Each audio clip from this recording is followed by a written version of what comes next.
When your old career gives you lemons, throw in some ice, mix in some vodka, and call it a podcast. From the Mac of All Trades studio in Fairport, and driven by Victor Chrysler Dodge Jeep Ram, it's Billified, the Bill Moran Podcast.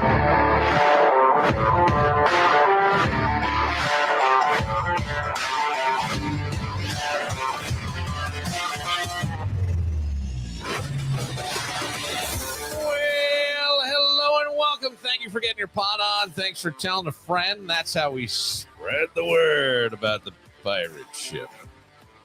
Kevin is here, and we've got, we'll learn some things about the papal and all the papal people and what's happening with the Pope. And I mean, it's a global thing. It's interesting to me to see how it all kind of goes down.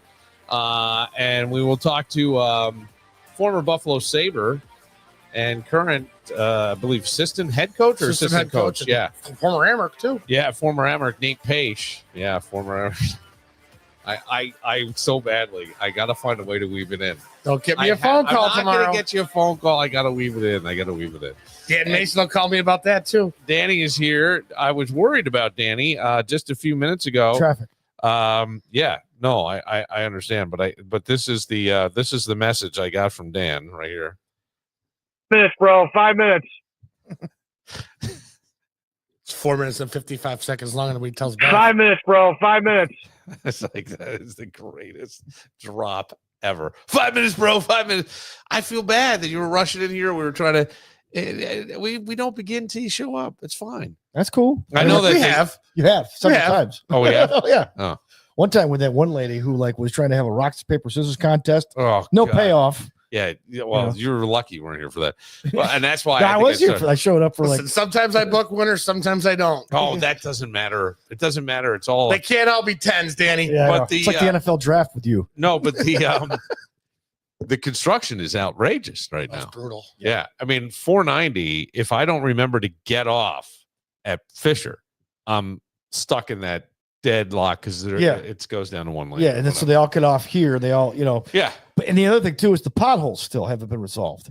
Oh. So here's what I'm thinking: we do a pothole registry where someone who listens to Billified could make a donation. Oh, I got a headache. And they that's like let's say our friend Sooks, who our friend Kevin met at jury duty the other day. All right.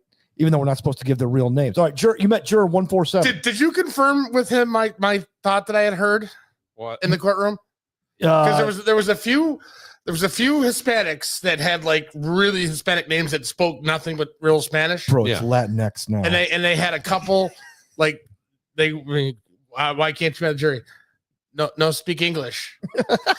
and I feel like I kind of it might have been in my head, but I think Sooks might have almost said the same thing. The Sammy Sosa defense. I don't understand. I don't speak English. I don't understand English. No. And if I fully heard it, I would have been like, yeah, ask him about his degree from Fisher. That's phenomenal. Blow him in like that. But I thought I heard him say he doesn't speak English or doesn't understand English very well, which would be a great Are play. you in or out of jury? I'm out. How? I can't. Weight limit. You can't stop it. I said waiting in line. WAIT. You can't. I don't want to perjure myself. No, I understand. Because I have jury duty that I postponed until June. And I have a funny feeling I'm going to get shafted. Here's the secret. I'll tell you off air how I got out of it. Right. Here's the secret. Yeah. You tell them that you're available on Good Friday. And they always say, okay. And no court, no judge, no lawyers want to do court on Good Friday. Yeah, but So everything gets dismissed. That's not how jury duty works. That's how it works. It works for my boss. He does it all the time. They tell you when to come. Yeah, they tell you. No, but you postpone it. No, they'll give you only postpone it once. right. Yeah, So you say, hey, look, I could probably do around this time of year, though. It would have been good to say, I could probably do it on Good Friday. Oh, okay. Well, Can you go out and come back in 5 minutes? My boss does it all the time. He says, I don't know. They sent me weeks that I could postpone it to. Months. What month would work? So maybe April was in there. I don't remember. But Sam postponed his because obviously he was at school. Yeah. He postponed it. He had to do it over Christmas break. Okay. He went for a day and he was like, this sucks. Were you there all day? I had to call at 12:15. Yeah. And they said my number had to report by 1:30. I'm like, this is difficult. Yeah. I mean, I work in Henrietta, but what if I worked in, say, Dansville or something like that? I'm not making it there. Yeah. by What if 1:30. you worked in Buffalo? I Right. mean, there are people, right? Or that day you're in Buffalo. But I guess the other side of it is you may have this, so Yeah. plan accordingly. Have you? Well, that's the idea. You're supposed to tell your employer, I have jury duty that Yeah, day. but if I work in Buffalo, How am I going to get? Yeah. But the point is that I am expected to be called for the jury duty that day. That whatever. So day it is. so you're Yeah. supposed to just stay home and do whatever. Have you done jury duty? I've been called 3 times. And the reason I was called 3 times was because for some reason they still have me registered in Chautauqua County. Yeah. Where I grew up. Then the second, so then I don't live here anymore. If my brother didn't live at the address that I grew up in, then I would still be like, oh, they'd have a warrant out for me because nobody ever switched the addresses because New York State's so screwed up. So then I also got called in Monroe County when they discovered that, okay, so you do exist. You're just not in Chautauqua County. So we call you from Monroe County. And then my number just didn't get called. So I got out of it. So then 6 months later, I get another notice. I'm like, wait a minute, I already went through this. And the gentleman who was great on the phone said, okay, what happens is there's 2 jury duty lists. One's your license and one's your address. There's 2 multiple lists. lists. And so, he told me there were 2 lists. And so don't worry, we got this taken care of. You won't get called for another 7 years. So I'm like, oh, thank God. Yeah. They pull Clock's ticking, buddy. They Clock's find ticking. you. They find you by voting. If you're Yeah. registered to vote, Yeah. DMV. Right. If you move, Yes. so Yeah. all the different ways that you registered quote with the state. By the way, did anybody get the enhanced license? I May have had 7th. it. I have no. Do you mean the Real ID. the real ID. No, because every time I go there, no, you need this. No, you need this too. I'm like, I can't find my social security card. Oh, I ordered a social security card a while ago. I tried and they won't let me do it. Seriously, the website will not allow me to do it. I You put have all to the go on- I think information you in. have I had to person. go in person and do it. You have to go in a Yeah, we person. passed by it on the parade when you almost got into that argument. For We that, passed you, by that place. you have to go in for that. And I'm like, for- oh, that's where it is. Thanks, Bill. I didn't almost get in an argument. I did. I told somebody to get their dog on a leash. that and Yeah. birth certificates you have to go Yeah. physically in for because they have to. Yeah. Birth certificate, they have to stamp it. I have to bring a W-2 for Mm. proof. Wow. So anyway, we did the pothole registry, Yeah. and people could pay money to have their pothole in their name. I'd rather be at jury duty than simulation of this right now. That's not a bad idea. Just wanted to bring it full circle. No, I got you. It's full circle. Better off left uncircled. Uh-oh. It's Jameson. No, I'm looking at Porn. no. Okay. All right, good. I was like, Two just making Jamesons, sure. one cup. Well, with guests coming on, and they're going to be joining us via the computer, I wanted to make sure the emails actually went through. And as I hit my phone, about 6 or 7 Outlook things opened up, so I thought they were cancellations. Here's something that I called this episode on YouTube. I called it education. And because we're going to get educated about the Pope stuff, we'll get educated about the Amherst and what's going on there, and we'll do our game. But I did see this. And since both you guys are married, I thought this would be an interesting one. There's a psychologist named Dr. John Gottman. He's famed for his groundbreaking marriage studies and claims that you don't need to snoop through your partner's phone to predict divorce. Oh, I think I heard this. You just watch their face. Mm-hmm. Specifically, a subtle one-sided smirk or contempt is the biggest red flag. This guy claims he is 93.6% accurate on predicting divorce based on this and other negative behaviors he calls the 4 horsemen of the apocalypse: criticism, contempt, defensiveness, and stonewalling. Yeah. They say they can predict with pretty good accuracy, Billy. Why do you say it like, yeah, I've been there. My ex-wife had all 4 of them. All 4, Billy. The Kelly Ripa look, I call it. Signs are guys. Could have been both. Body language expert Vanessa Van Edwards. Don't worry, we heard us. You were here. Oh, I was gonna say, don't worry, we heard a story last night about somebody, but you were here. yeah, I was here. He was not here. Okay, yeah. That was it. Yeah. We did hear a story last night that I I've never was seen someone take so much pride in doing something like that. Well, I let me That's just not something to be proud of. let me interlude for a second. I don't know that you can really blame that person. They didn't know until they knew. Oh, I didn't know that. I don't think they knew. Oh, I thought they until- knew. Oh no, they did when they got going, but not initially. And I go, really? Who's the bad person here? Who's the bad person here? I mean, yes, it takes two to tango, Dave. Right. That is true.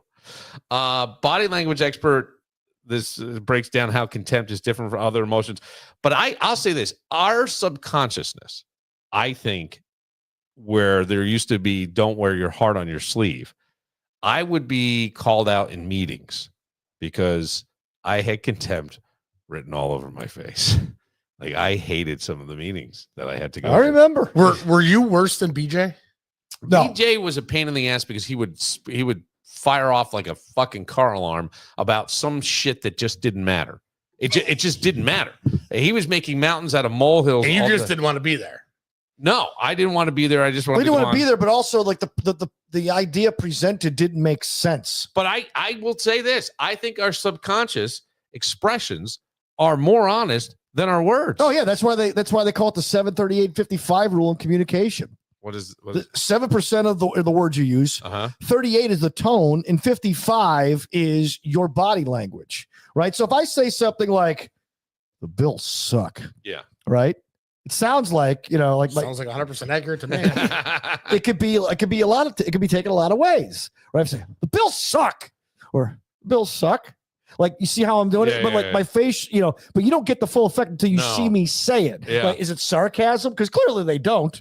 They need to win a Super Bowl. But I mean, that the point is like, it's not what you say, it's how you say it. Well, I'm starting to think that in a way, a digital tracker, a couples therapy, watching the person's face may actually be better. Yeah.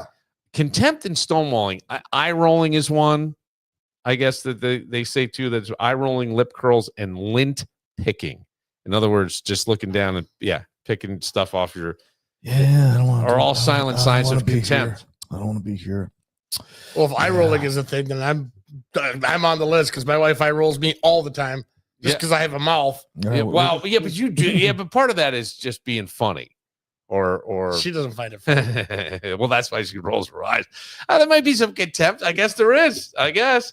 Yeah, our modern relationships more contempt prone. Here's the thing: we talked about young kids having an absolute master class in being a sarcastic prick, because it used to start with the Disney Channel, and now I've got everything I need right here on my phone, and I can see all of it.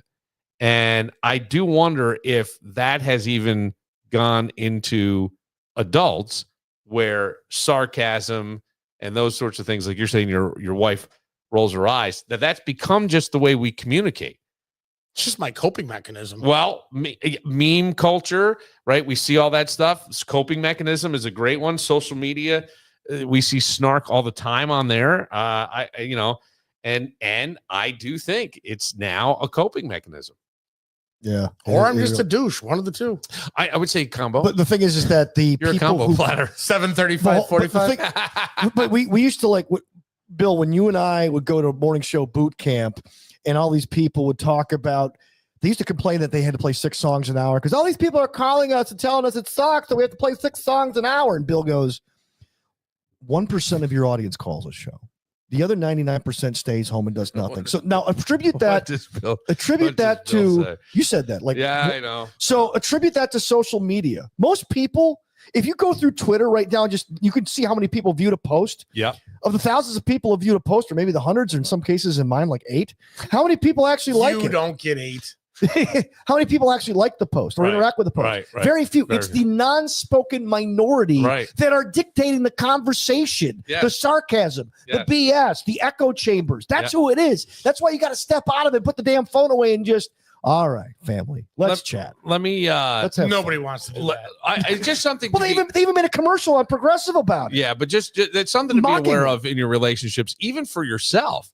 And I would say take it beyond if you're married or not, or any I'll call it intimate relationship versus friend, even in your friendships and things. It could be one of these deal breakers. I don't like being around that person. They're always eye rolling, making it that they're an energy vampire, they call them. Let's take a real quick break, just real short, and then Father John Huber is gonna join us.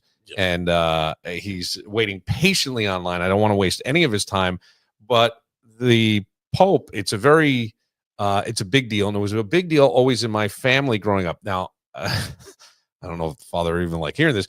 I was Catholic till 7, and then my parents switched to a more Became evangelical. more Bible-based church Mhm. for that, right? But my son goes every Sunday to a Catholic church. I had one son and two sons in Catholic education, and my grandfather, it was a big deal. Right behind the bar, forgive me, Father, in his house was a picture of Pope John Paul and JFK Jr. It's a Or big. JFK. I think it's a big deal because it just doesn't happen. It doesn't very- happen often, right? So we will get to that in just a moment.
War in alter Zeit ein schönes Mädchen. Kevin, I don't want to embarrass you, but you should.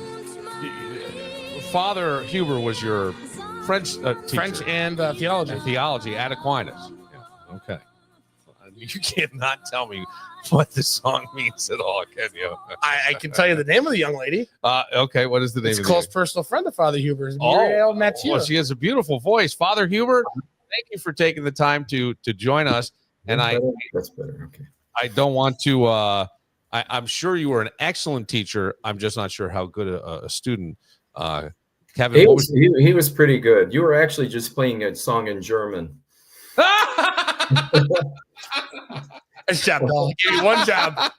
It was a French singer, but she sang a lot of songs in German too. You had one job. I'm so sorry to laugh, but that is the funniest.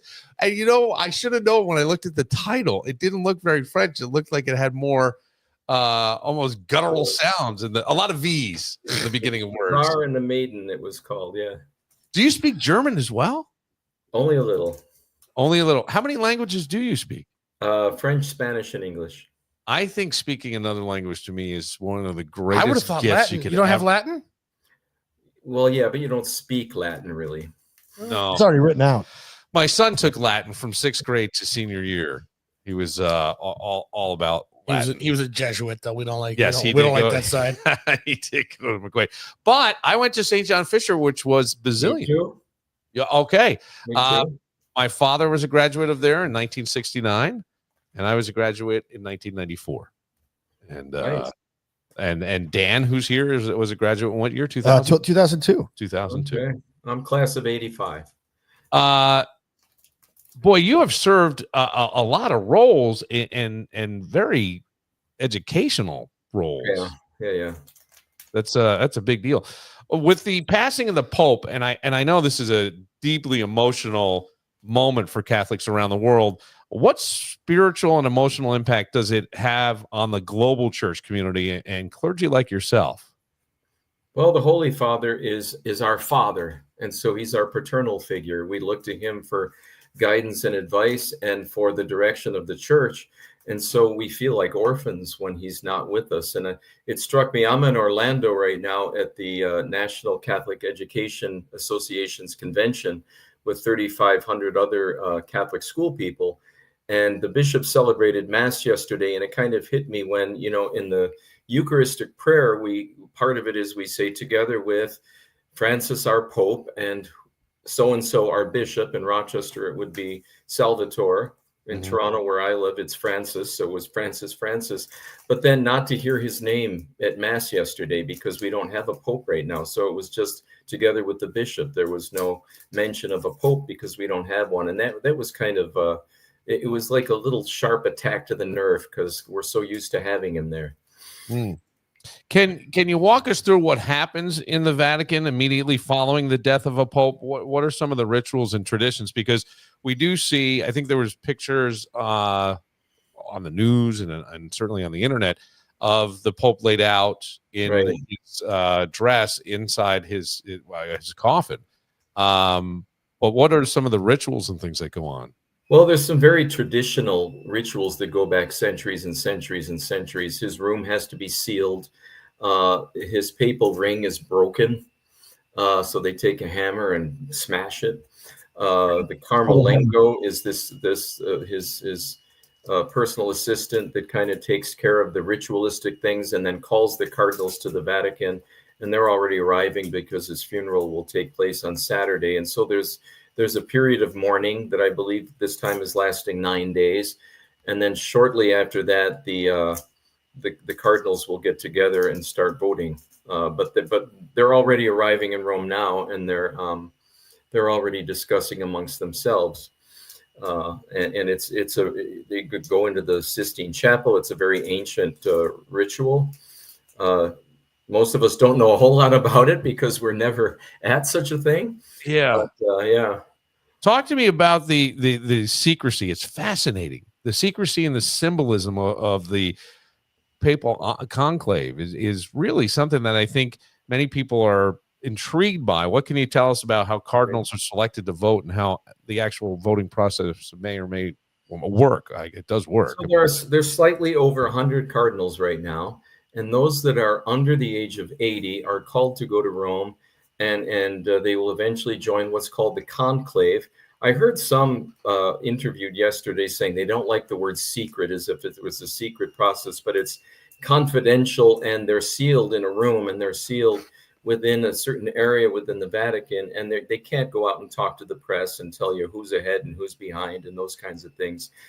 It's something that they, and which is what our press is looking for, because that's how things happen nowadays. We have polls, and during an election, every day you hear who's ahead and who's behind in the polls and who's in what demographic and what demographics are voting this way or that way. And the cardinals see this as a sacred duty, so they're not going to kind of go with the whatever the current culture is right now, and ours is much like that with the media, that they're called to a confidential discussion about what is best for the church and who is best to approach the situation of our world and the situation of how the faith is and is not celebrated. And so it's a discrete process, but they do go into how's the best way to put it, into privacy, what I guess would be the best way to put it, so that they can discuss openly and honestly. But at the same time, there's some sensational books, whether you've read some of the Dan Brown books or the latest book Conclave that they made a movie out of, and there's some truth into how they lay out the facts in there, but then they go into a narrative that's kind of fascinating and sensational because they want to sell their books or promote the movie. So it's not necessarily like it's meant for entertainment, not to teach us reality. But then the authors do look at the nitty gritty of the rules and whatnot and kind of work a story around those. But it's very private, and it's they need to have a 2/3 majority in order to elect someone, and that takes a while. because people go in there with ideas perhaps of who they're going to support and what's on their minds, and then they have to discuss, how things are going to go. Does it get contentious at times? Like, is there like, we want this gentleman from Canada versus we want this gentleman from Japan, kind of? Well, because it's private, how do we know? Yeah. So you're not going to see the come out they're not going to come out and tell us, oh, so-and-so was really promoting such and they can't have contact with the outside world when this process is going on. So maybe, I don't know, and I will never know. But they're human beings, they're imperfect human beings. And so, not everything is probably as saintly and angelic as some people might imagine. Is there one you'd like to see? It's so hard. I follow, even though it's impossible to predict. I've seen what some of the predictions of, say, the Washington Post or the New York Times, or who are on the top list, and then the media will label them progressive or conservative or traditionalist, and that may or may not be true, because it all depends on your own perspective and what culture you're coming from as to who fits into those categories anyway. So I really don't have.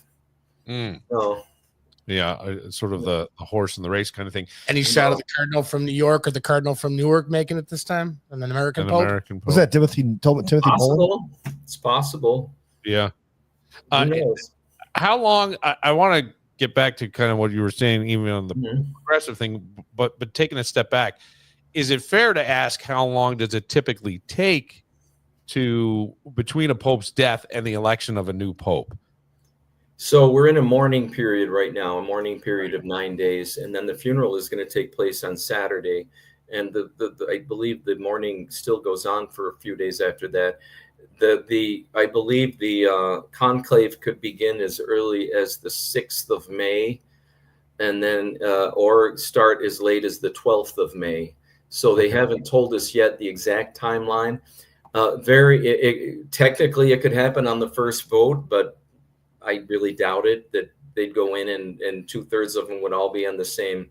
The lists are always longer when you begin, and then things start to narrow down. It could probably take up to a week. What is what happens in the church during this interim period?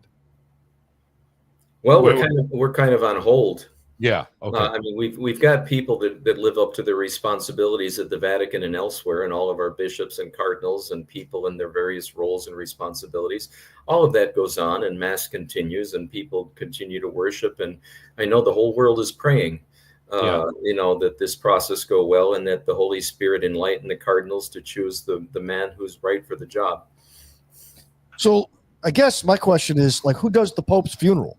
In other words, would there be like a lineage next in line for somebody to be, okay, if the Pope dies, you're going to run the service that day, or the Mass? I should know that, and I honestly don't. I can't give you an answer on that. I'm not sure who's the main celebrant of the funeral. All the cardinals, of course, will be there, and they'll all be vested and con-celebrating, which means celebrating with. I'm sorry, I don't know who's going to be the main celebrant, though. This may be more of a personal question, certainly one that would be more of opinion, right? And I always say opinion is halfway between fact and fiction, so keep that in mind. But from your perspective, you're an educator, a leader. What qualities do you think are essential in the next pope? And I ask that especially considering the modern challenges facing the church. Sure. I guess I can make an analogy.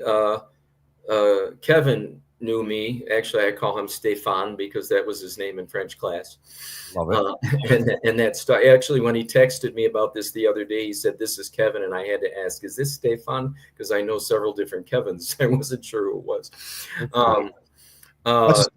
Kevin knew me before I was ordained. I was Mr. when you first had me. Mr. When I started, then it was Deacon, then it was Father. Yeah, that was all the first year, my first year there, and then I think you were in my classes for several years after that, because you kept advancing in French.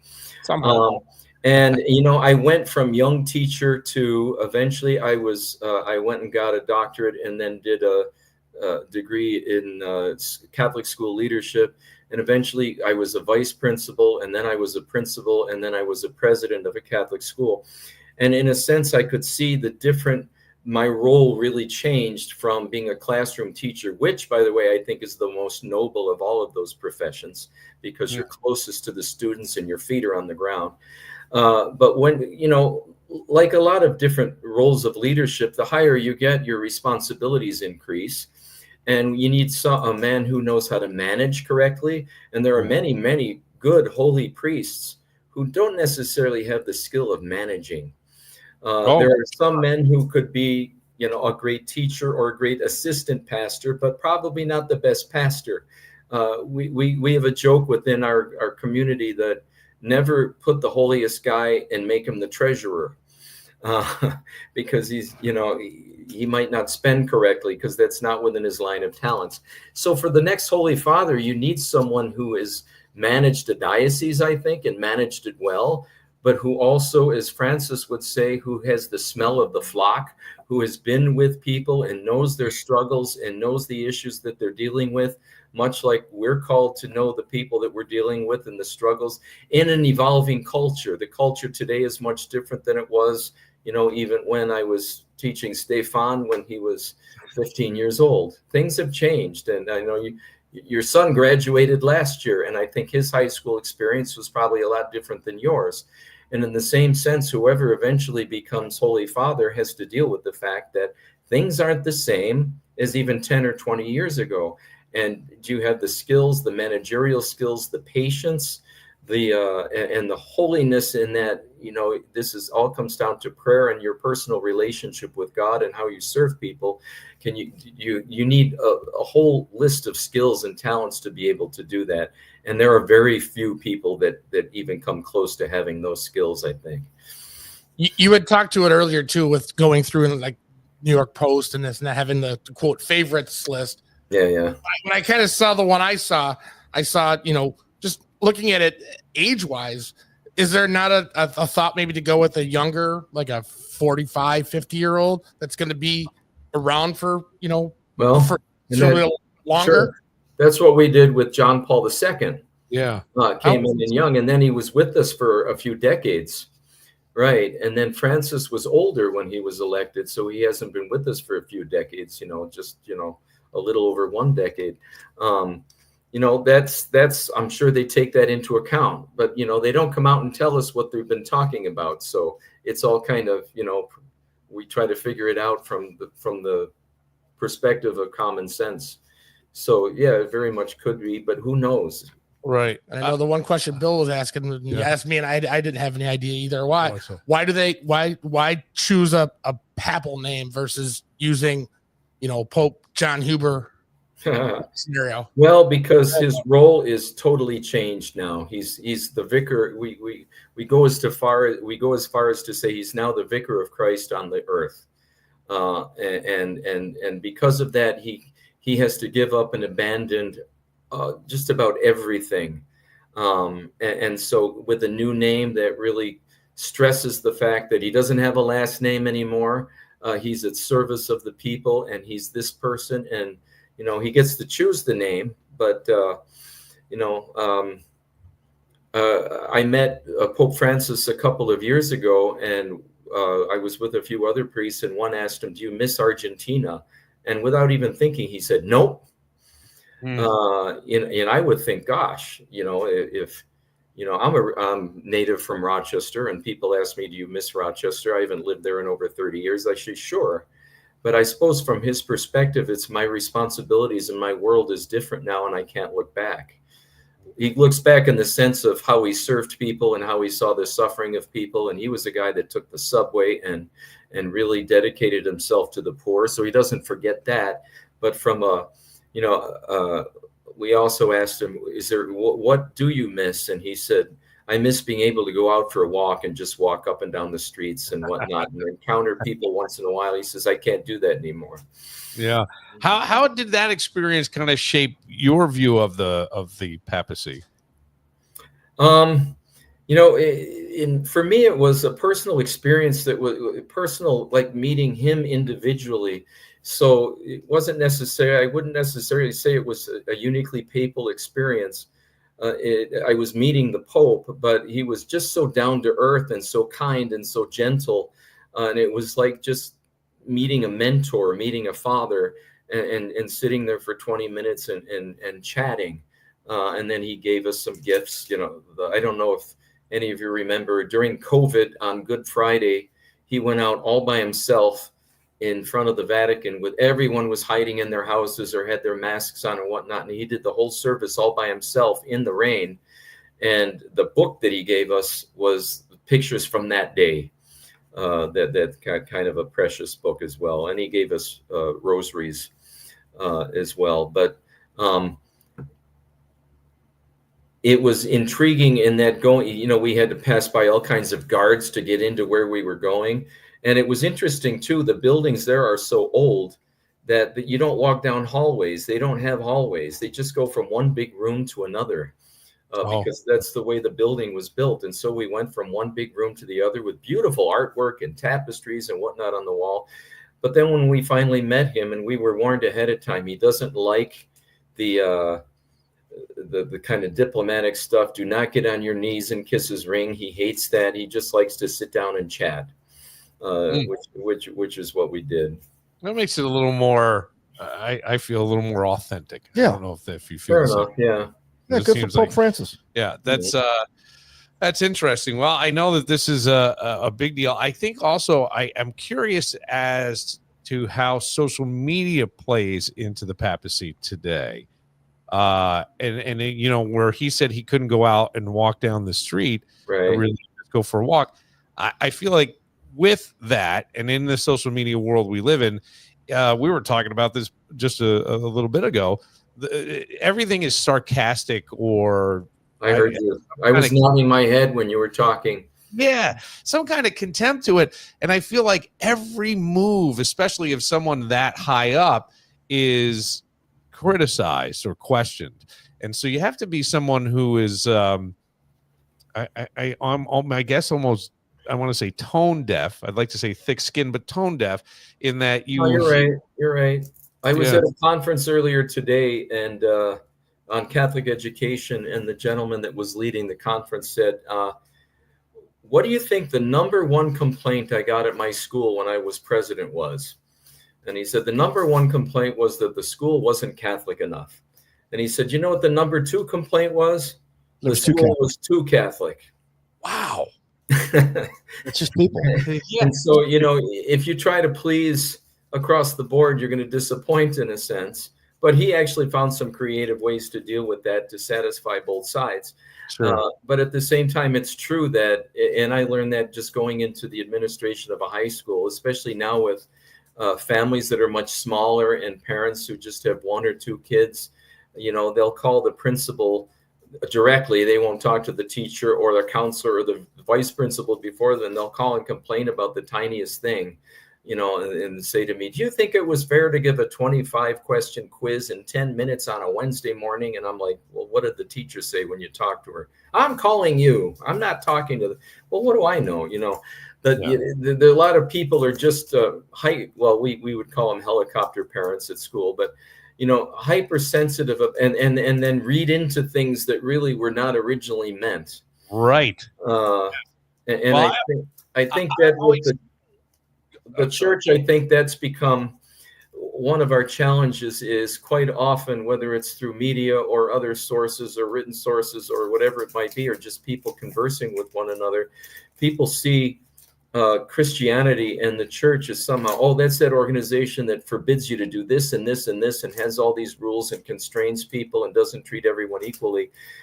They're missing the point, that we don't see that as the liberating and challenging gospel of Jesus Christ is something on a whole different level.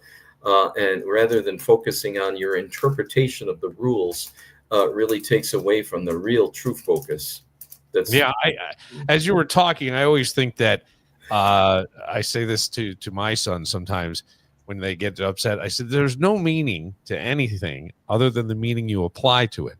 So try to step back sometimes and look at maybe a different meaning of what is being said instead of the knee-jerk reaction that we all have, because that's quite a bit. And I think you kind of wish for bigger Catholic families who they're too busy to call and complain about the minor's thing. And all the tests and quizzes of yours that I failed, my mother wouldn't call Father Nelke, even though I tried many, many times.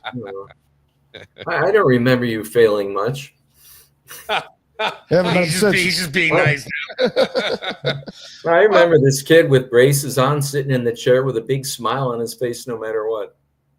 Yeah, Always. that's Lost the braces. that sounds like Kevin. Yeah. Well, Father, I really appreciate your time. Thank you. And I know this is a difficult time for you and the church itself. And I am intrigued to watch how this all unfolds. Well, we're excited though about the potential and the of the future. We approach it with joy. It's not, we're sad at the loss, but at the same time, we're not depressed. Right. Does the Pope that's passed away, does he get any say at all, like in his leavings of letters and things? And well, the biggest say he had is that he appointed most of these cardinals himself. And so, the guys that are going to be voting were all appointed, not all, almost all appointed by him. Yeah. How significant to you, and I'll end it on this, was it that he did come out on Easter Sunday? That was incredible. Yeah, I mean, I think he was, from what I've heard, and again, I saw it on the news this morning, that he wasn't very sure and had asked his doctor or advisor what they thought, and then was very happy that he did go out. Right. He wasn't going to be stopped. I think some of the doctors wanted to stop him, but it did make it a shock, though, Easter Monday, to turn on the TV early in the morning and find out that he had passed away, because just the day before we had seen the images, now albeit not as healthy as we knew him as in the past, but that he was out there among the sheep, like he always tells the rest of us to do. Well, very good. I hope you enjoy Orlando and the Colombia next week, right? You said? I'll be in Bogota and Riohacha, Colombia next week. Yeah. Wow. It says it just like a native. That was very good. Very good. Well, thank you for your time, and thank you for watching. Thanks so much. Okay. God bless. Thank you. Take care. That was I find it interesting. It's historic. So I didn't know whether to bring this up with him or not, but when I was up visiting my father, Jameson's talking to him and says he really likes history, and my father said, "Oh, I did too." Now, when my father went to Fisher, the library was one floor in Kearney, okay, and he was philosophy, so he'd be doing philosophy stuff, and sometimes he'd get bored and he'd just pick up a history book and read. And he loves the esoteric stuff. There was a pope that some leader had dug up and tried for crimes after he was dead. Not the Pope had somebody. The Pope had died. This Pope was dead. Right. They dug him up and tried him. Weekend at Burns him in the courtroom? In 13 whatever. This is in the 13th century. Dug him up, tried him for crimes, and then threw his body in the Tiber River. I think that's the river. But in a river. Some other group fished him out, and they tried him for crimes of some kind. I'd have to go back, but wow. But it's fascinating. Like, it's fascinating. I guess this next pope won't take his name. You know what I mean? It's very strange how all that stuff goes down. Interesting, Kevin. I think it's great. We'll take a moment. Nate Pace is going to join us, and I'm excited about this. Wait, somebody on this show besides music excited about hockey? Well, I'm excited. Get out of here. I'm excited to talk to Nate, because I think, like, you're talking about the guy that got, I just wonder, he got drafted twice, right? He did? First by the Capitals, and then didn't sign, and then went back in and redrafted. Yeah, and the Sabres. And then it's just interesting. I always go, well, how does that, because we see on the eve of the NFL draft, that's a big day that changes people's entire trajectory. Am I saying that right? Yeah. And you've got families like the Mannings who wouldn't let Eli go to the Chargers, and he ends up with the Giants. And I go, you don't see that so much in the NHL, but to not sign and then re-enter the draft, I find that interesting. So we'll talk to Nate in just a moment.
It's a band I loved. I don't know. Oh yeah, Peter Wolf was in it when they had this as a hit.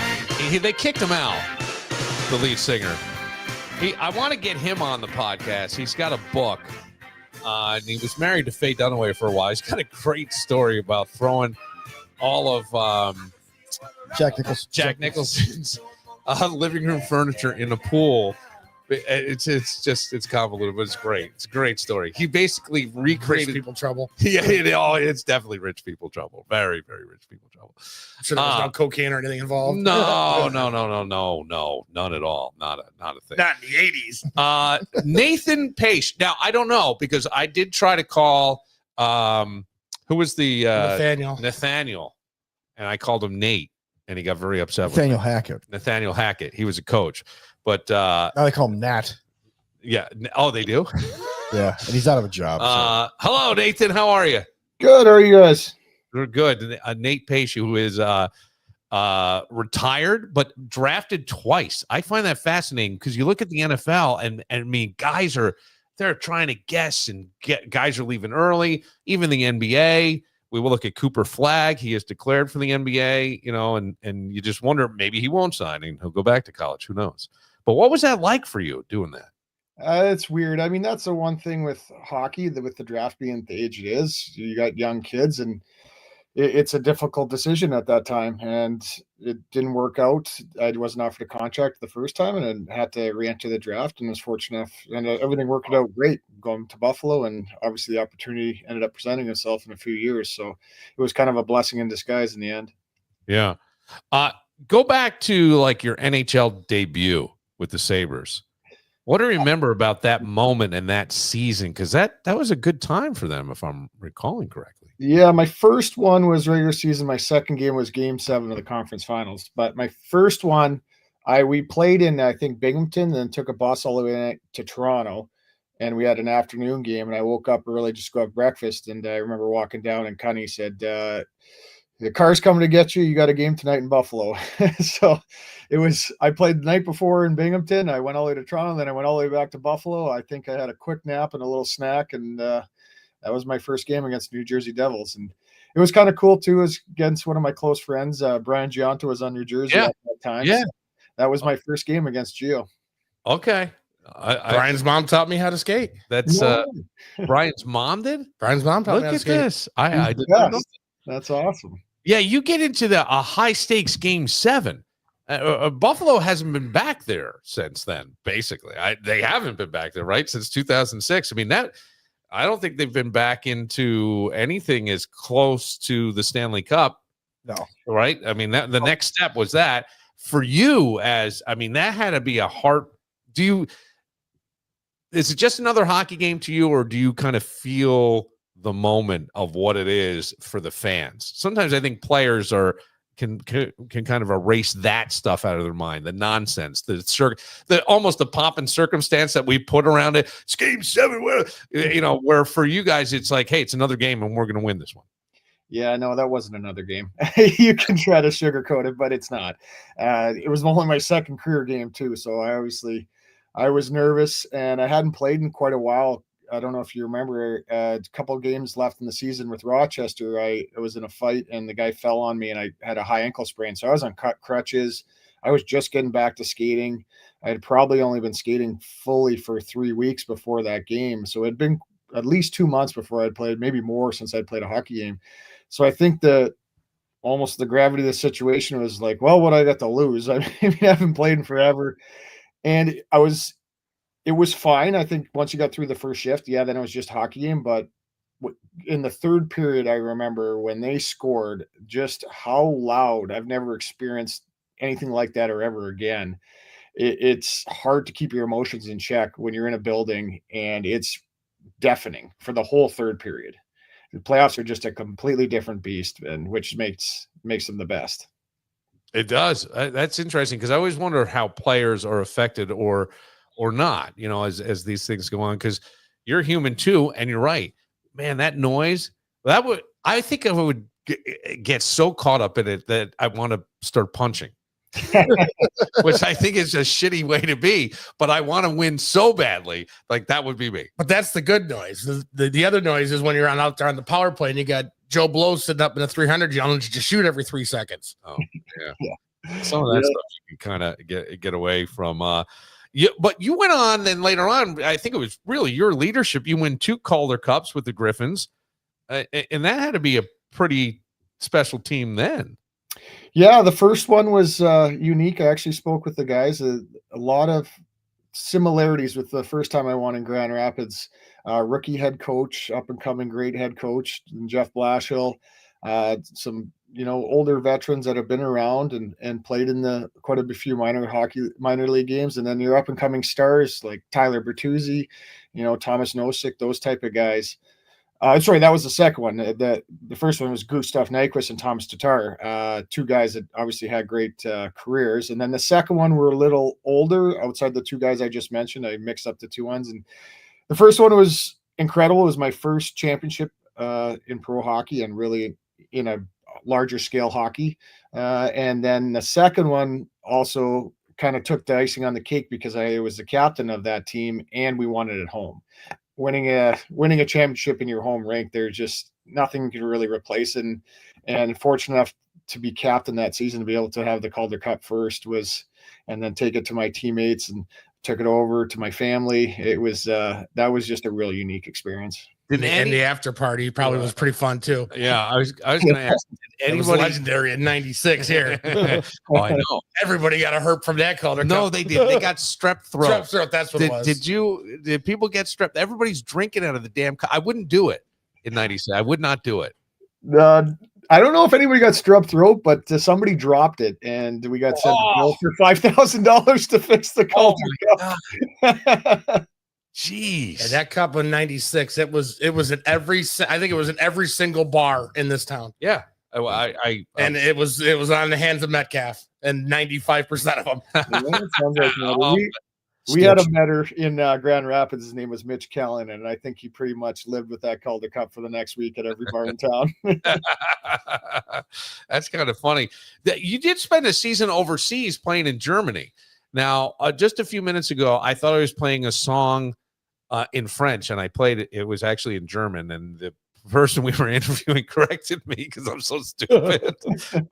But what is that like? I mean, because even the language barrier and the understanding, and I know for soccer, it's a little more intense. What is hockey like? It was a really cool experience. You're basically getting paid to be on vacation. Obviously, the hockey is intense.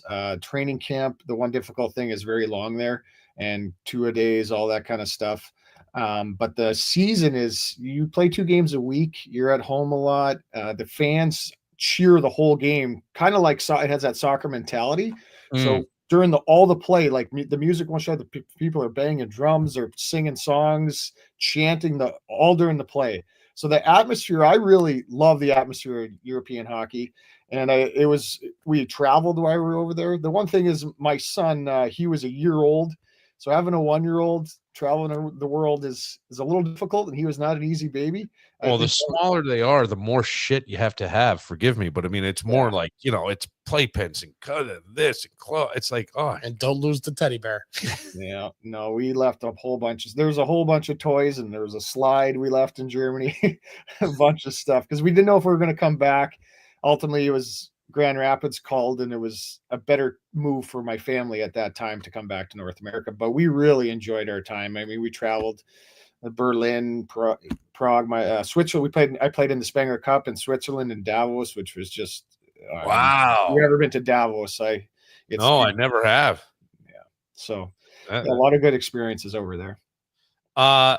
So what inspires you? You retire? Do you it's just so in your blood? You go, I gotta be around this game. I gotta go coach. Well, I never had any intentions to retire yet, but COVID had other plans for me, I guess. Yeah. I was actually hoping to play one more year and then move into a position in hockey. Hockey's all I've ever known. I put on skates when I was 2 years old, and it's all I've ever really done. And it just my passion. The reason I played so long is I just love the game. I love everything about it. The teammates, the camaraderie, the actual game itself. I think it's the best game in sports. I'm obviously biased, but I just loved every minute of it, and I would have played as long as I possibly could. The feet were slowing down a little too much at the end, and when you're 37 years old and there's a shutdown for 6 months, it's pretty tough to come back from that. Not that I was playing that much at the time, anyways. I was more, there to mentor the young guys. I think my last 2 seasons I played 10 games each year. I was actually healthy, but I was fortunate that Chris Taylor was the head coach, and he brought me back. Like, he really pushed for them to sign me and bring me back to help to change the culture and try to build a winning atmosphere like we had in Grand Rapids. And I have a lot of thanks to him. I always said, my wife and I always talked about it, how cool it would be to come back home, finish at home. And my friend Tails made that happen for our family, and I'm forever grateful to him for that opportunity. Yeah, even coming back to Rochester to coach is kind of full circle. Yeah, I mean, I've kind of got coaching in my DNA, and it's something that's I've always, thought about. My first coaching job is kind of a weird one. My dad was a coach, my grandpa was a coach, hockey coach, all that stuff. But my dad also coached my sister's fastball team in the summers. So I was 5 years younger than my sister, so I was the bat boy. Got a picture of me in a pink outfit somewhere with a bat boy. Way back, I don't ask my mom. Awesome. Yeah, but so when I was in grade 11, I came back from junior hockey, and my hometown was so small that they did classes year round, where I was semestered in Moose Jaw, where I played junior. So I didn't have a lot of classes because I had already finished so I had half as many or a quarter as many classes as most people. So I had a lot of time off. So I was like, what am I going to do? And my cousin happened to be the pitcher on the fastball team or the softball, whatever. It's worded different in different areas. Some people call it windmill arm. But she asked, she's like, you grew up around it. You obviously know sports. Would you coach our team? So I coached a grade 11 and 12 girls fastball team. And that was my first coaching gig when I was in grade 11 and 12. Yeah. So these are your peers. Yeah. Some of the girls were older than me my first year coaching. Did they listen to you? Oh yeah. Yeah.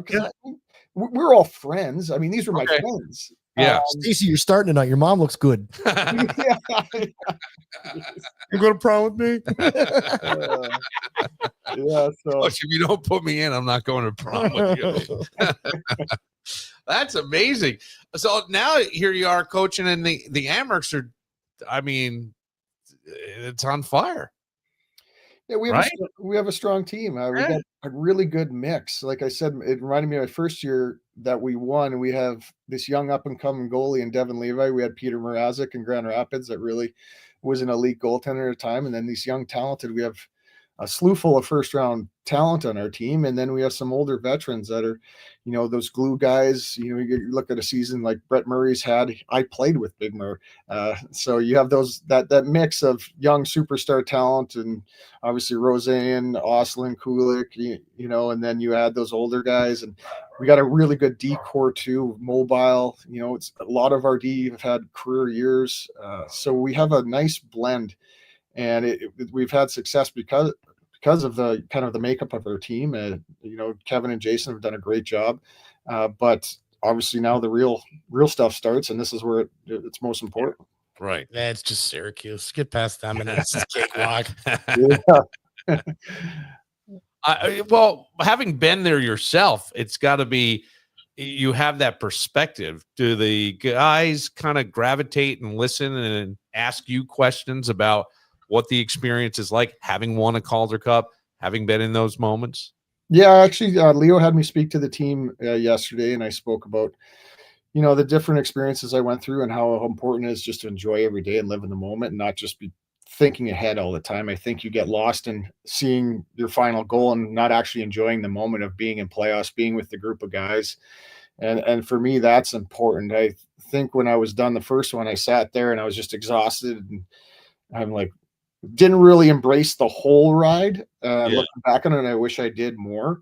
And then you just kind of just relieved at the end because you're just so worried about winning, not losing. And I think the important thing is to enjoy the city. You guys probably came to games last year, the game 5. I mean, that stuff's electric. Our comeback in game 4 last year, like those are special moments. To enjoy those moments along the ride, and hopefully it ends in your ultimate goal. Yeah, that's something I think that sometimes you can get very tunnel vision almost on the winning. right, and not enjoying the rest of the stuff. And that's a good mentor to say something like that. Do you have long-term coaching goals? Yeah.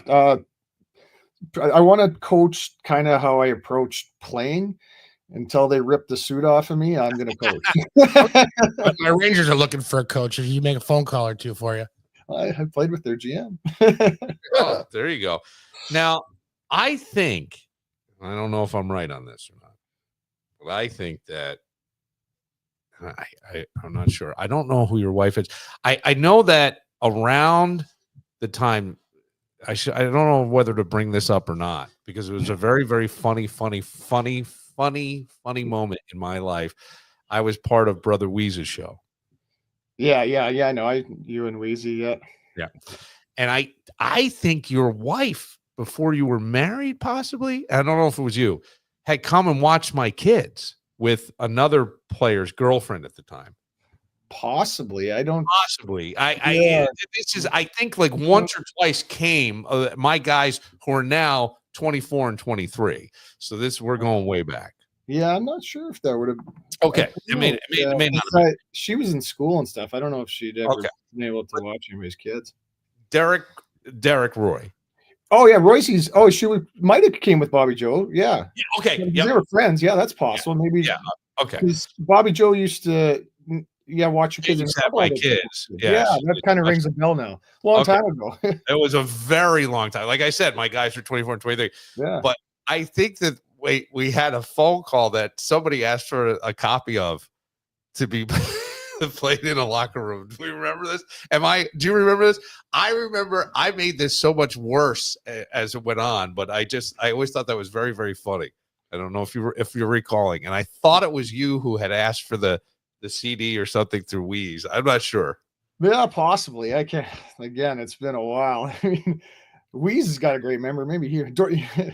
I don't know. I don't see them anymore, but I just know in that moment it was one of the funniest damn things that ever happened. And I was like, God, these guys, because that's the thing about hockey guys. Most of the hockey players I've ever interacted with always happy, funny, great senses of humor. There's nobody who's really a dud. Like baseball's got some guys that are real quiet. Football too. They've got guys. Hockey, I haven't met that person. And everybody has a huge fun personality.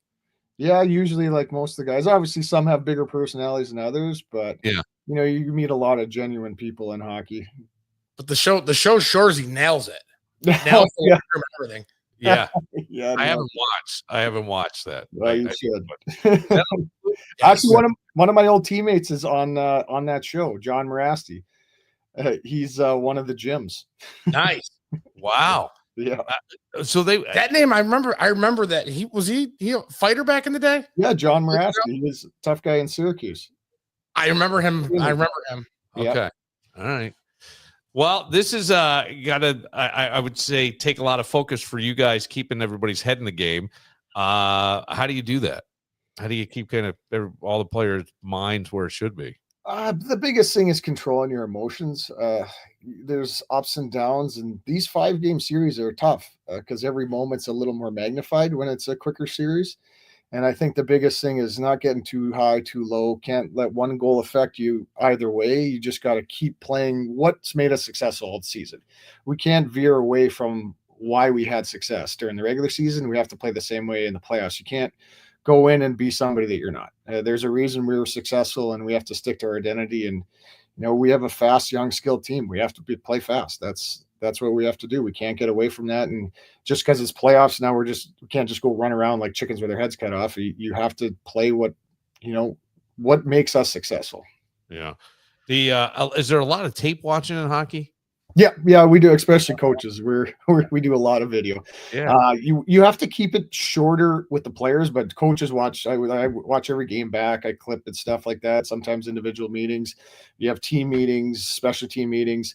But with the players, there's a lot of research out there, and there was actually a great presentation at the NHL Coaches Conference that you really only have a 6 to 8 minute window where, especially with younger guys, they maybe got them for 4 minutes, and then they're thank you TikTok.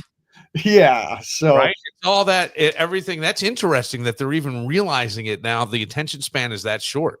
Yeah, they actually had a whole study, like a brain scan study of what they retained after this long, when the meeting was. Yeah, it was a very interesting. It was the assistant coach in Winnipeg, and he did the presentation, and I found it quite fascinating. Wow. So It is. I kind of take that in the back of mind with my meetings. I try to keep them to a certain. We all do to keep them to a certain minute length. You can't Yeah. go over, or else it just doesn't get retained, and you lose their attention span. But as coaches, we're watching hours and hours and hours, and you get it down to 4 minutes after all that. See, And that's even at like the high school. Tyler's coach, Keith, will put the video together yeah, but I'm and he'll thinking- give it to the coach, and the coach will watch it till 3, 4 in the morning, and then go teach the next day. But what's interesting is, Nate, you're a young guy. Well, not that young. Well, no, but you're a fairly young guy. That it just in the next generation of player, the attention span, how much that has changed. Because did you have to sit through a lot of film? It probably wasn't 4 minutes. No, honestly, film wasn't really Oh, it wasn't really big. relevant Okay. yet. It just started coming in probably by the time I made the NHL when I was like 24, 25. That's when film started to be a little more prevalent in hockey. Okay. And started to be a thing when I was younger, like junior hockey, which it's every team does it now. And my first couple of years in the American Hockey League, it wasn't. I mean, I remember the first time I was in junior hockey. We had a coach, Curtis Hunt, great guy. He's still in PA. He rolled in the VCR and he took out this tape and put it in because he came from pro, so he must have done video before. And we're all like, "What is this? Nobody's gonna watch a game back. This is ridiculous." And now that's all we do. I thought it was crazy. The game has changed. Like we've talked to Giante. He said the Russians back in the day had their bottles of vodka in the ceiling panel, smoking cigarettes. Right. Oh. And now you're handed your protein shake as you come in off the ice between periods. Yep. Oh yeah, guys you have to. It's the game of inches now. Everybody's takes care of their body. There's sleep studies, all that studies, how quick you have to have that protein shake in you to recover fully. I mean, there's a lot of information in Early, data. which still crushes his 20-ounce Pepsis. Well, I miss the old days when they were reaching for vodka bottles and cigarettes in the bench. That's kind of funny. That's why fighting was more prevalent Yes, back then. it They were was. all hammered. Well, good luck with everything. When is We got Friday and Sunday. yeah, Yeah, Friday, Sunday at home. Friday and Sunday at home. Get your tickets and let's go Amerks as they go for a Calder Cup. I had would love. had the Syracuse next week and support the team too. There's Yeah, it's usually not that far. there's usually a good crew that heads up to Syracuse. You yeah, this will be an exciting time. And then I wonder what happens next season with your coaching career. Yeah, I mean, I don't want to leave. I'll tell you that. Oh no, I don't see you leaving. Not after this kind of success. I just wonder if they elevate you somewhere. That's all. Why is Rochester better than Grand Rapids? That's what we all need to know. Well, because it's home. But I love Grand Rapids. We raised our kids there for 5 years, so Grand Rapids has a special in our heart. But this is home. I mean, They don't have a Tahoe's. yeah, no, they don't have Yeah. a Tahoe's. Grand Rapids has got it's kind of a cool little area. It's a great city. It's a great place to raise a family. In the summers, there's beaches, clear Yeah. water. We really enjoyed it there. But this is home where our family is, and so it's good to be back. But we cherished our time there. We loved it. Yeah. Well, Nate Page in the Amerks, thank you very much for your time. I appreciate it. Yeah, anytime. Oh. Thanks for having me, guys. All right. We'll see Thank you. you. There it goes. Go Amerks. You going? I will probably be there Friday. Tyler's probably gonna drag me. How fun. That's kind of a great bonding thing for father-son. Oh, he takes off. Oh. I'm stuck sitting somewhere and he's gone. Yeah. They'll find somebody else. I thought to it be- was going to be bonding with my son and I and certain things, and I was all I'm alone. more of his ride to and fro. Yes, me too. I'm the Uber. That's too bad. It is too bad, isn't it, Too bad. Danny? It is too I miss bad. bonding with my old man. Yes, I'm sure you do. We will take a moment, and we have a game where Danny will probably crush me again. Are we going new rules or old rules? How do you want to I do like this? the old rules where we do the closest to the pin on the year. Okay. Are you okay with that? Yeah, it's Do you whatever. understand? he doesn't the know. math? He doesn't know any differently. I don't. The rules were kind of confusing last time, so but whatever. I'll play with What it. rules? We'll go over it later. All right, we'll go over it. We'll and remind me to tell you a story off air. We'll get to Okay. all that right after this.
She died doing what she loved. Now she's blasting for the angels above. She farted so hard. Farted so hard, she died, Danny. But I'm not Who's she? gonna cry. I don't know. Her sister sighed, dad's in disbelief. Her grandma cried, why oh why couldn't have been me? Ashes to ashes, dust in the wind. Oh, dust in the wind. Her spirit is lingering. Ashes to ashes, dust in the wind. Her spirit is lingering. She farted so hard. Is this a real song? Yes. Or did you make this up? No. Obscure vinyl. Jenny Stardust sings it. The Stardust. cover of the album is she's sitting on a tombstone. Yeah. She died. She loved. There was a story in the 90s, and I didn't believe it, that this dude, after St. Patrick's Day, he lived in a very tiny apartment and he farted himself to death after all the corned beef and cabbage in Guinness. We have a thinking box. Mid right here. 90s. And I'm like, no, there's no way. Man died. Farted himself to death. Did Mick die? Farting himself to death. Shred Reagan, like, How would you yeah. fart yourself? Like, Fart death. Snopes claim man dies in his sleep from breathing in his own farts. In other words, like all the methane in the room. Yeah. This is Snopes says not true. Okay. But they did. Silver Creek says it is. No, I didn't say it was true. Silver Creek probably didn't, but Clinton Corners and Pine Place. What I'm saying for sure. Silver Creek's where it happened. A terrible diet and room with no ventilation are being blamed for the death of a man who was killed by his own gas. Now, see, I appreciate a story like this. There was no mark on his body, but an autopsy showed large amounts of methane gas in his system. His diet had consisted primarily of beans and cabbage and a couple of other things. It was just the right combination of foods. It appears that the man died in his sleep from breathing the poisonous cloud that was hanging over his bed.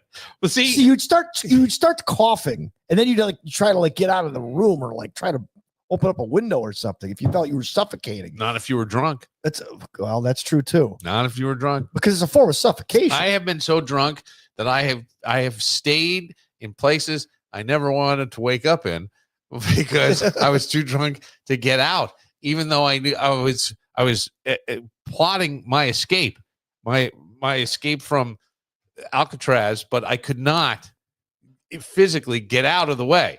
So had I farted in those moments, I would have died. Okay, I think. Doesn't the CO2 detector pick up other Of gases as course, well? this is shit. you have to have one of those too. In August 1996, the story was included in a Darwin Awards mailing marking its first appearance on the internet. Okay, so it was in the mid '90s. Huh? It was in the mid '90s. Yeah, 1996.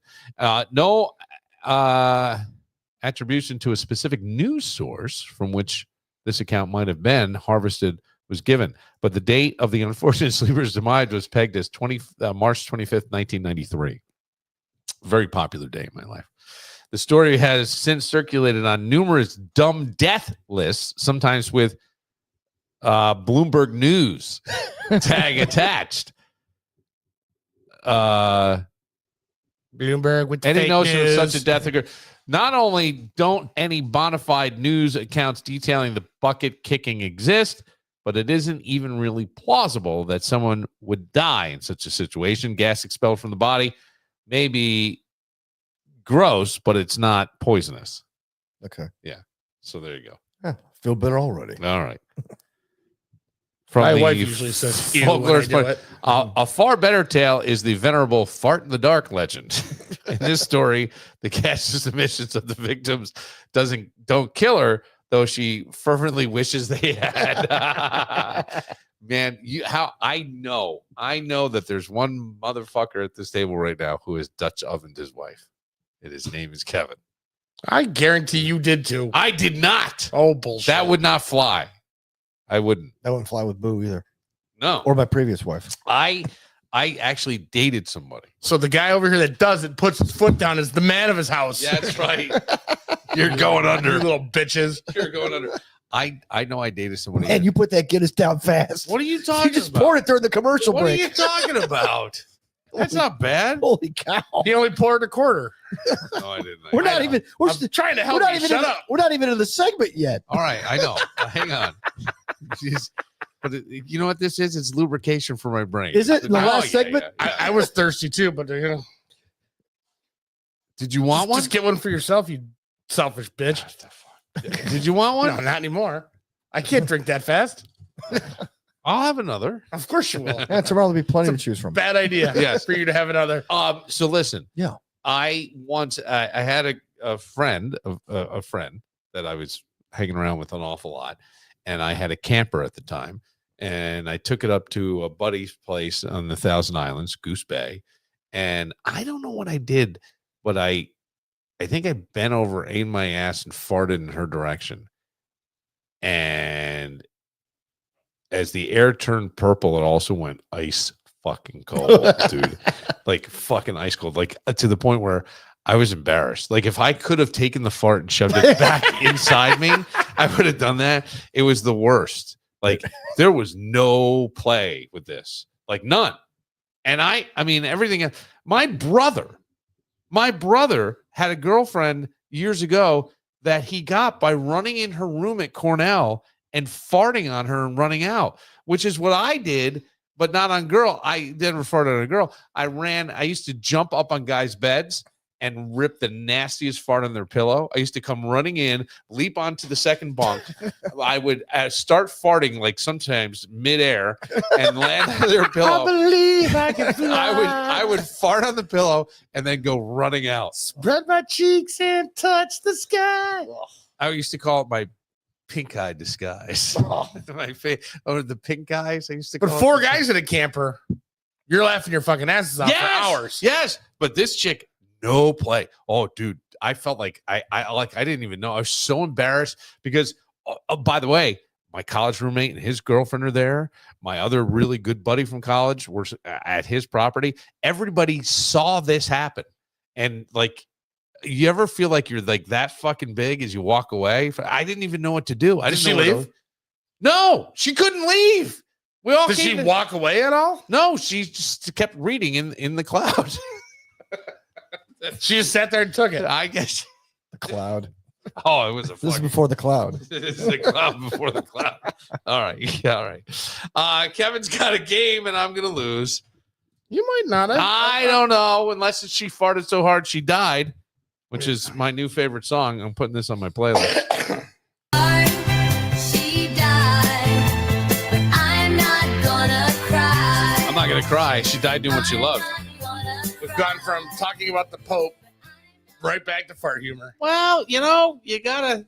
My father always says, "Hey, you and my father, your whole sense of humor is around the bathroom." I don't think so. But go on. All right, what do we got, Kevin?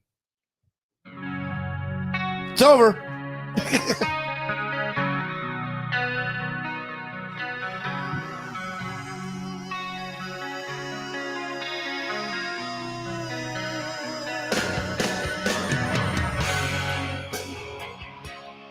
Oh wait.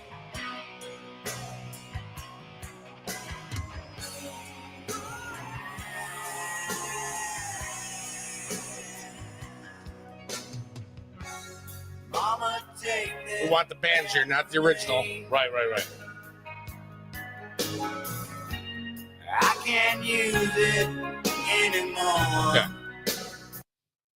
My peers walk through concert doors and roam all over Coliseum floors. I slept on stage at Live Aid. All the people gave and the poor got paid. And out of speakers, I did speak. I wore my sneakers, but I'm not a sneak. My Adidas touched the sand of a foreign land. With my in hand, I took command. My Adidas in the close as can be. Now there's a hint in that song. Well, I'll hold my thoughts on this. There's a hint in that song. I heard the hint. Yeah, but I can't remember.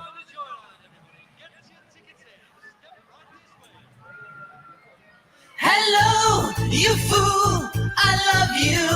Come on, join the joyride.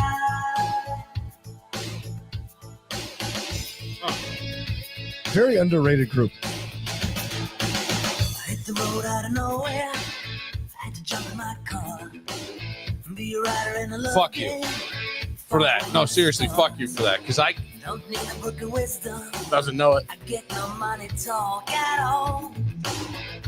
it's got a very like movie theme sound to it. All their songs did. Just telling all the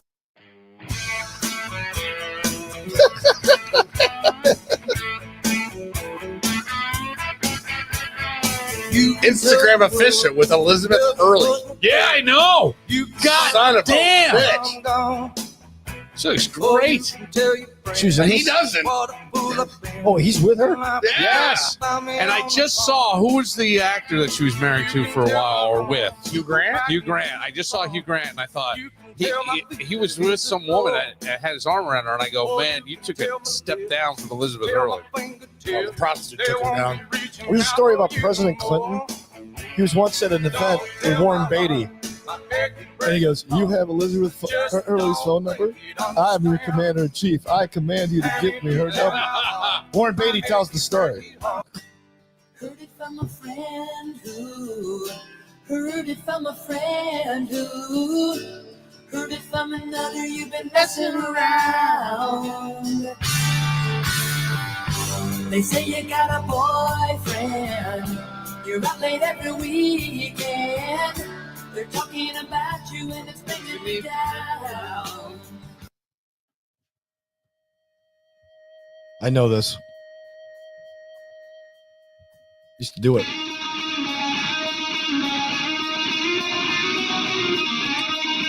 He's not talking about singing the song. He's talking about what the name of the band is with his pecorino. It's what? His pecorino.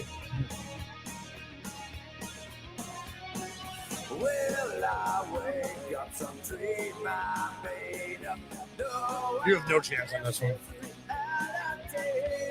This band actually opened up for Uncle Plum once. I'm not joking. I'm not kidding. They're playing Steadfast. Photo City in a couple weeks. Are they really? Oh, I have wow. about 4 other bands because they have about 32 minutes worth of music. I got to pay better attention.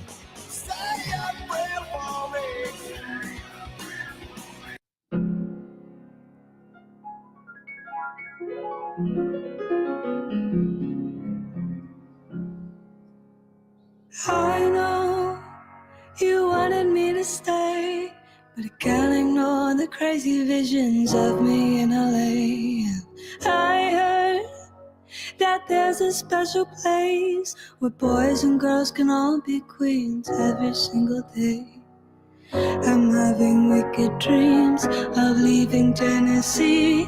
If Santa Monica, I swear it's calling me. Won't make my mama proud. It's gonna cause a scene. She sees her baby girl. I know she's gonna scream. God, what have you done? You're a pink pony girl, and you dance at the club. Oh, mama, I'm just having fun on the stage in my heels. It's where I belong, down at the Pink Pony Club. I'm gonna keep on dancing at the Pink Pony Club.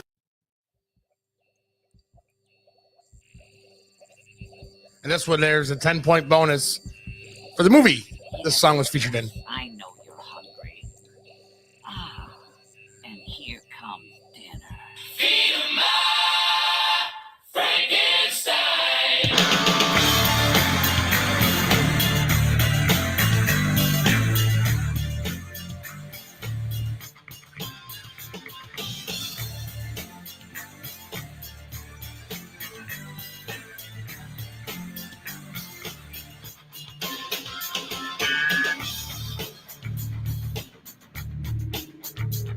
Well, I ain't evil, I'm just good looking.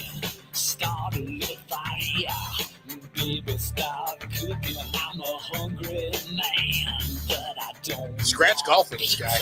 I'll blow down your Oh, yeah, he's really good. and then I'm gonna eat.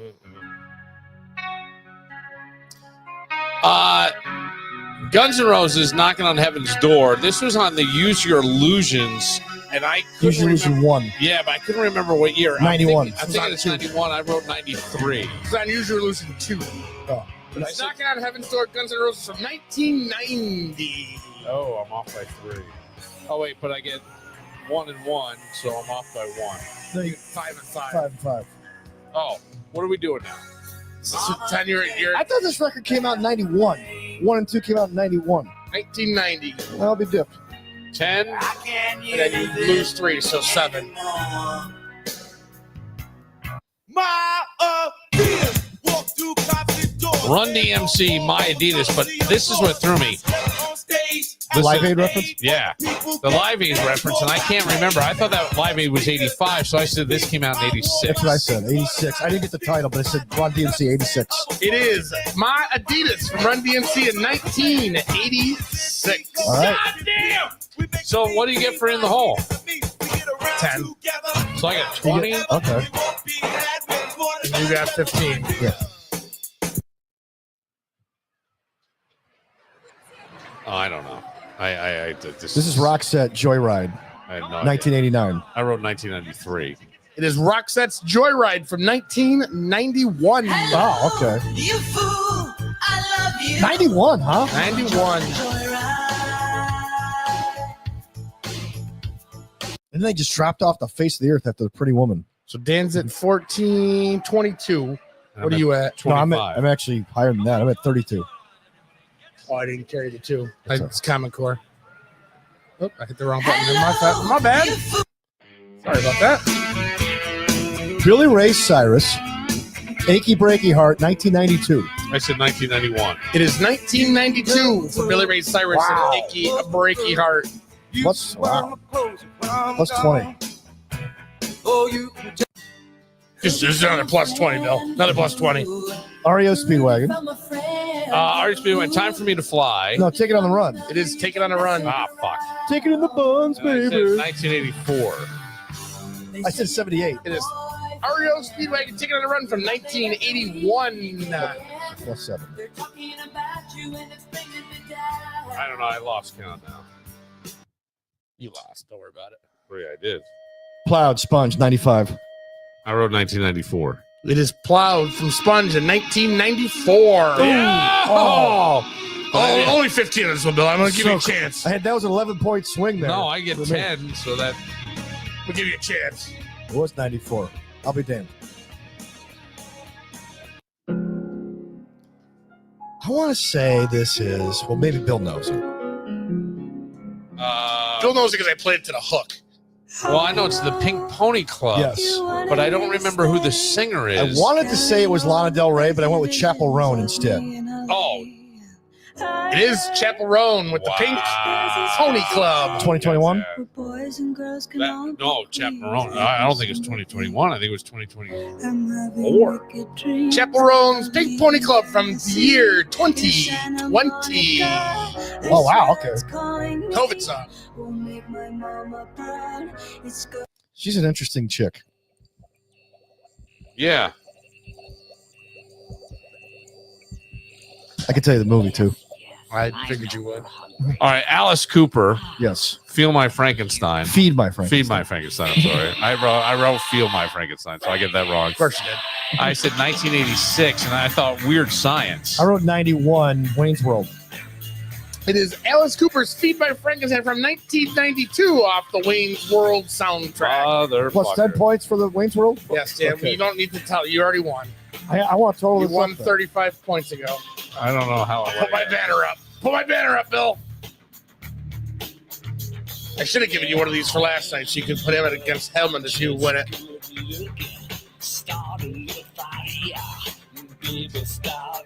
Yeah, I got 60. Hang on, I gotta do this again. I gotta double check my score. I gotta make sure. I'm going to set the course record today.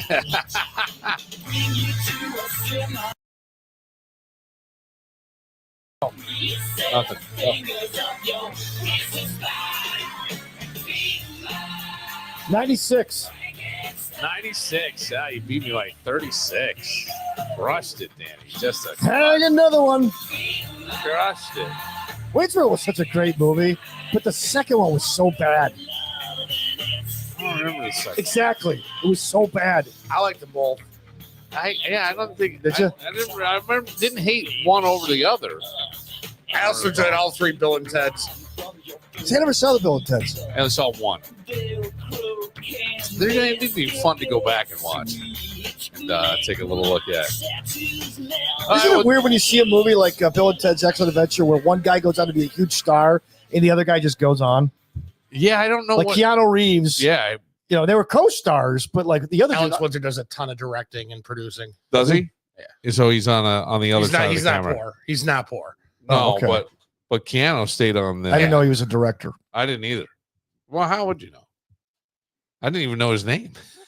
How do you know? Bill and Ted's one of my favorite movies. Love the Bill and Ted movies. So you turned into you like look the guys up and all? I didn't look them up. I read things. Yeah, I don't remember. I'm I sure don't go down rabbit holes of supplements. I go down rabbit holes of 80s actors. I didn't realize there were 3 Bill and Ted's. Yeah, I only remember the first 2 were in the 80s and the early 90s. Yeah. Late 80s, early 90s. I think the first one was 88. Yeah. And then the last one was an Amazon or something. It was Bill and Ted are all grown up, and it's their daughters that are. Oh, okay. Because we were kids, that looked so cool to go. Oh, those Bill and guys are Ted so saved the cool. music. That's very funny. All right, we will close it out with Danny with another win. And thanks to Father Hubert, to Nate Page. Did he want to be Nathan Page? I don't even know. You asked, and he didn't say anything, so that's true. I'm sure I'll get a We message. didn't ask him one Amherst question. Yeah, we did a little bit. Did There's we? so much Hammer stuff. I was going to ask about Devin Levi. I'm like, no, Why let's don't go you with the jump flow of in the there? conversation. No, because we were talking about his history. So I Well, don't I want wanted his history. I mean, he Yeah. had an interesting history. by the 3rd round, everybody will jump on the bandwagon and start heading to this. To the I arena. got to see who his wife is. I didn't see. I breezed through everything because I was running a little behind. Shit, But I Wikipedia? thought she used to come to when I had a townhouse in Victor. And I think she used to come there and watch the boys twice with Bobby Joe. And I remember people going, She was at your house. It doesn't have his wife's name. all right. All right, for Dan Barillo, who sat through somebody said Dan's got to be biting his lip at the Catholic Church in there. No, I mean, Your faith is faith. well, I won't say that either. But For Kevin Muir, respectful. setting it up today, I'm Bill Moran. We'll see you tomorrow. Now we landed members like original sin. Elvis Presley Boulevard to the Graceland gates.